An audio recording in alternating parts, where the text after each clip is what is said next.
Hey guys, I hope you're good. I hope everybody's been having a good weekend. So today we're continuing with our discussion of the generational gap between our generation and that of our parents. And I thought it would be a good idea to sort of just explore the differences between the two and then work towards some sort of solution. Because a lot of the time when people talk about the two generations, it always feels as though there's an internal battle going on. There's some sort of war that we are fighting between the two, and I personally don't think that we should fight. I think that what we should do is, yes, look at the differences and acknowledge them, but also learn from each other and come together and find some sort of solution and find some sort of way in which we can work together and move forward. So first things first, I wanted to tell you guys a little story. So I honestly just thought of this earlier on today, and I was just thinking, imagine you have a farmer. This is so random. A farmer who owns a piece of land, and the farmer plants whatever crop he wants. He makes sure that he's prepared the land, makes sure that he waters the seed once it's in the ground, and does everything that is required of him. And when it is time for harvest, he gets a lot of crop out of it. And imagine after the first year, that same farmer passes the land on to the next person, and the next person repeats the same process and gets good crop at the end. And imagine the process is repeated year in, year out. And maybe after 10 years or something, when the 10th person repeats the same process, they don't get as much crop when it is harvest time as the first one. And imagine the first one comes to visit, and he's just shocked and also probably frustrated at how this person is wasting this land that he is, that has been passed down to him. And the reason why this farmer would be so annoyed is because he's been there before. He has planted crop in that same land before, and he has managed to get a lot more crop out of him. Right? Now, this is similar to the battle between our generation and that of our parents, because a lot of the times you hear parents saying that they've been there before, they've walked down the same path we're walking, and for some reason they feel that they have achieved better than our generation. You find parents who feel that their generation was more intelligent, they had more morals, they were more prayerful compared to us, and we are into all these worldly things that obviously they don't condone. And as much as there might be some truth in what they're saying, I do think that it is still important to look at the environment in which the two generations have been raised. And the reason I say that is because when a parent who grew up in Africa, for example, is trying to discipline a young person who's never set foot in Africa because they were born here, it is difficult for that young person to even imagine that there is some kid out there who has to walk for miles to school without a pair of school shoes. It's just difficult sometimes for our children to understand that because they can't relate to it. They don't relate to it because they've grown up in a different environment. So I think that just like the first farmer, when he's being annoyed at the 10th farmer, maybe, I think it is not fair. And I think that the important thing to do is to look at the environment. That's why you get with people that do farming, I only know this because of science in school, really, you get time where they will rotate crops and make sure that they plant something different. There are times where they will let the ground just breathe and not plant anything, etc., so that they make sure that the ground is as healthy as it can be for each crop that they are planting, or each seed that is going into the ground. So I thought that it would be important for us to look at that. And I think that rather than the two generations fighting, I think we need to acknowledge that we have been raised in two different environments and then come together. I also think that as much as the older generation, they might feel that they did better, but no one knows, if you were to take someone from the older generation and try and raise them in this generation where they're exposed to social media and all sorts of things, nobody knows how that person would actually cope. And I think that a lot of the times what we as parents do is we blame our children, we blame the social media. I've heard so many times during Bible study in church, parents saying, oh, our children, they are disobedient because of that social media stuff and what they're reading online and watching online. But what we have to understand is, if we don't communicate with our children in the family home, somebody else is going to communicate with them.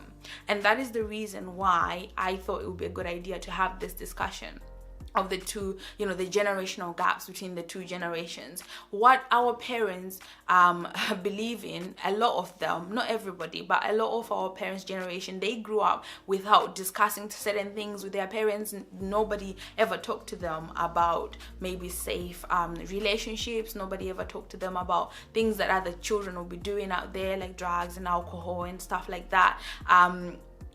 So they never discuss those topics. So while they're raising their children in a different environment, a different country, a different generation, they have carried on the same parenting technique. And the thing is, sometimes we're trying to raise children in the United Kingdom to live up to the standards of our great grandparents from Africa, and yet our children, they don't even have that concept of life in Africa, for example, or the rules and all that stuff that you grew up in. So I think it's just good to reevaluate and sort of move with the times. I'm not saying drop all morals or anything, but be open to conversation with our children.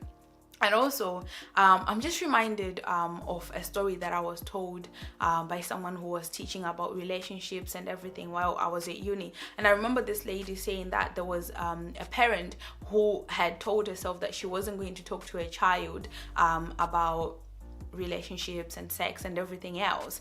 And this young person, because she was going to school, she heard her friends talking about it. And then what she did was, she came home and she said to her mom, can I please use the laptop to do my homework? And mom said, that's fine, I'll log you on.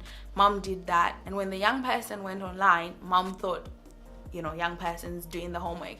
And it was only afterwards that mom actually thought, let me just go on the computer and have a look at what my child was looking at. And she realized that her daughter had actually memorized all the words that she had heard in school, and she had gone online and started googling them and looking it up, all this terminology that's to do with sex, because she felt like she couldn't join in with the conversation, and she just wanted to know what the other children were talking about.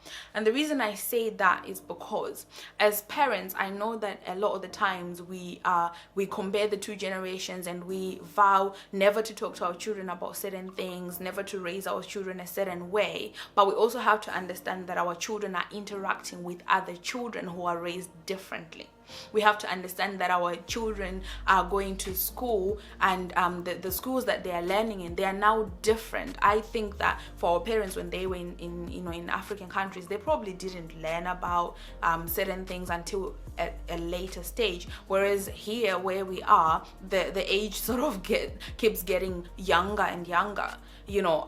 So I don't think the solution is in avoiding the topics, but I think it's finding a way that we can talk to our young people before anybody else talks to them. Because if it gets to a point where now a young person is exposed to everything that is online, they end up knowing a lot more than what is healthy and safe for them. They end up learning a lot more than what they need to know. Whereas if as parents we are open to just having conversations with our children without judging each other, I think that will help. I also want to highlight the fact that a lot of the times as parents, we're not aware of the battles that our children are fighting. We do have children who have been raised in what the world calls broken homes, and at times we never talk about it, and these things can affect young men. For example, if they've been raised and there's no dad in the family home, even girls really, if they've been raised and there's no dad in the house, things like that. I think that it's just important to just look at the environment in which our young people have grown up in. And a lot of the times, I know that as parents we want to let our children know how strong we were, because we were raised to survive. But we also have to understand that in this generation, our young people are raised to identify who they are, to know themselves, know their identity, know and their potential, and try and live up to that. So it is not so much about survival for young people, but it is about even knowing who they are. A lot of young people are confused about who they are. They are confused about their sexuality. They are confused about religion, because they've always believed in God, because they've been told to do so, but they are also living in an environment where they are encouraged to question things. So when they start to do so, as parents, we just need to be there to listen. And we also need to look at when we grew up, our parents, when they grew up, they also need to look at the kind of person that they needed, and they just need to try and be the person that they needed during their childhood, during the time that they were growing up. I think that that can possibly make life a little bit easier for our young people, if we try and be there for them in a way that nobody else was there for us, and try and understand the individual needs of our young people. So guys, that's it from me for today. I do have other plans for later on. For this topic, we will go into certain things, go into depth in some of these subtopics, but I thought today I would just do a general video on this. And really my overall message is just to get us to come together. Yes, I do understand that there are differences between the two generations, but I don't think that we should be fighting. I think we should come together, find a way of moving forward together. All right guys, my goodness, my earrings are gone. Anyways, all right guys, thank you for watching. Remember to like, comment, subscribe, and share the video. I will see you guys later on this week. Stay motivated, stay prayerful, continue reading your Bible, and continue talking to each other. All right guys, take care. Bye.